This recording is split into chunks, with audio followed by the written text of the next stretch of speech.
ou não. E enquanto isso, o investidor tenta projetar o que vem pela frente, né? Ele cria um panorama seu a respeito do dia de hoje. Bom, acho que a gente segue num cenário de desancoragem. Até venho comentando isso ao longo dos últimos dias, né? Quando você entra nesse cenário de desancoragem, você precisa de um choque, né, de notícias ou medidas para poder tirar desse cenário de ancoragem. Até o momento a gente não está vendo, né, nenhum desses choques acontecendo. Pelo contrário, a gente está vendo o presidente em tour, né, pelo Nordeste, reforçando entregas de casas populares e algumas obras. Você percebe pela quantidade de ministros que estão com ele, que é um movimento claramente direcionado para aumentar a popularidade e esquentar a base para as eleições municipais. Então não tem como esperar também que o presidente vai falar de austeridade fiscal no Nordeste numa agenda eleitoreira, né? Então a gente precisa também saber separar um pouco do joio do trigo. Eu acho que o ponto que a gente precisa monitorar hoje foi uma fala bastante ruim da Simone Tebet em relação à possibilidade de não contingenciar nada. Eu acho que isso foi bastante indigesto de ouvir, né, dado que o mercado calcula que terá que contingenciar 40 bilhões. A gente teve informações de discussão de contingenciamento de 5, e aí o Haddad ontem falou que fará o necessário, e hoje a Tebet falou que talvez não precisa de nenhum contingenciamento. Então, assim, acho que essa falta de coordenação na comunicação daquilo que vai ser feito, que é o que de fato impede uma melhora, porque claramente a gente tem dólar e DI sobrecomprados. Você vê até pelo próprio comportamento da bolsa que não... Os investidores no geral não estão comprando esse nível de desancoragem que aconteceu, né? O real ele tem se desvalorizado quase 20% esse ano. É um número muito alto de desvalorização da moeda, tá? Então acho que tá faltando essa coordenação, tá? E aí, mais uma vez, hoje nenhuma grande novidade, talvez a novidade na margem tenha sido a Tebet falar que talvez nem precisa contingenciar, e aí isso pega muito mal com os investidores, tá?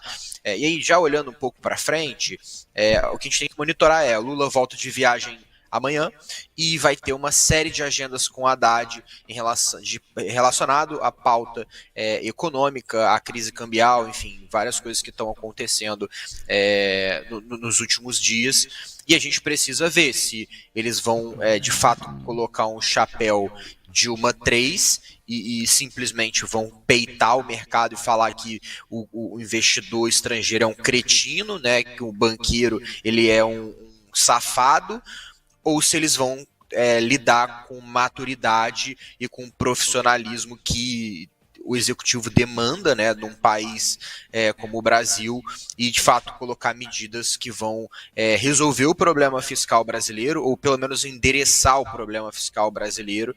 E aqui a gente não está pedindo muito, né, é só realmente discutir o contingenciamento e alguma sinalização de redução de gastos ou gastos um pouco mais controlados. Então não é difícil resolver, mas até agora parece que a gente não está muito disposto a isso. Vamos ver se o Lula voltando do Nordeste, se isso ganha algum tipo de tração. A gente observa, né, as imagens ali da TV Brasil, ele junto com a governadora de Pernambuco, Raquel Lira, e deve discursar. Tá com o microfone ali perto, tá em pé, deve falar, a gente vai monitorar em paralelo caso entre.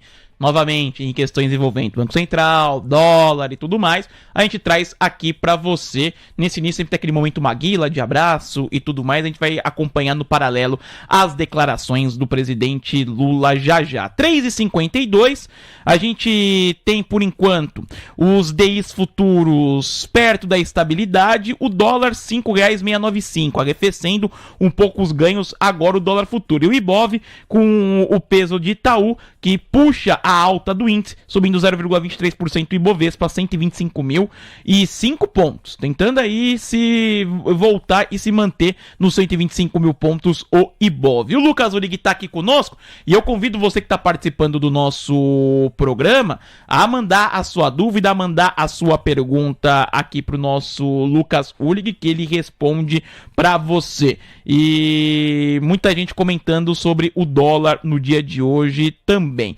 Mas, o Ulig, trazendo outros destaques do dia, você até comentou essa preocupação em torno do contingenciamento, que a Simone Tebet, ela esfriou um pouco. É um indicativo que o governo não está falando a mesma língua por enquanto, Urig? Se a gente tem por um lado o Haddad ontem falando essa possibilidade e a Tebet falando que precisa ver primeiro os dados para isso indica que falta uma unidade nesse momento? Assim, o governo Lula, ele mostra isso todos os dias desde que ele começou.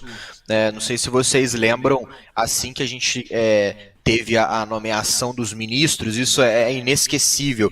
Você teve o ministro do Trabalho, Luiz, esqueci o sobrenome dele.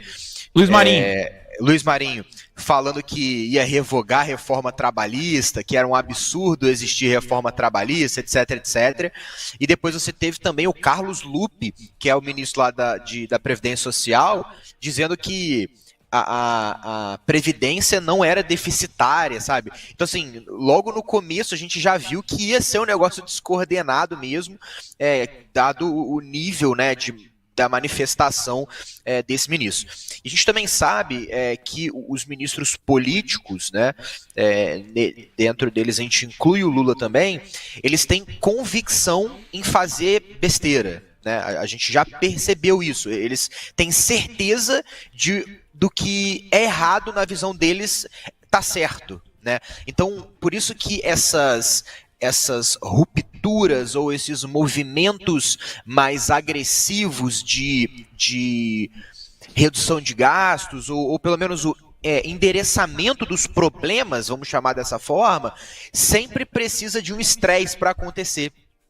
É por conta dessa incapacidade técnica mesmo. Então, eles ficam olhando para uma coisa, né? Então, agora, por exemplo, você vê a ala da esquerda dizendo que o Banco Central não está atuando, né? É uma crítica que enfim, Gleisi Hoffmann e Companhia Limitada têm trazido para cá.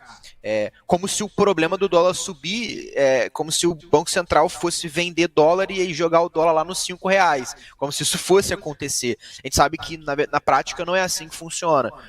Você vai dar liquidez para um cara muito desesperado ou eventualmente conter uma especulação de fato. Mas hoje você não sabe se o governo vai fazer alguma coisa em relação ao fiscal.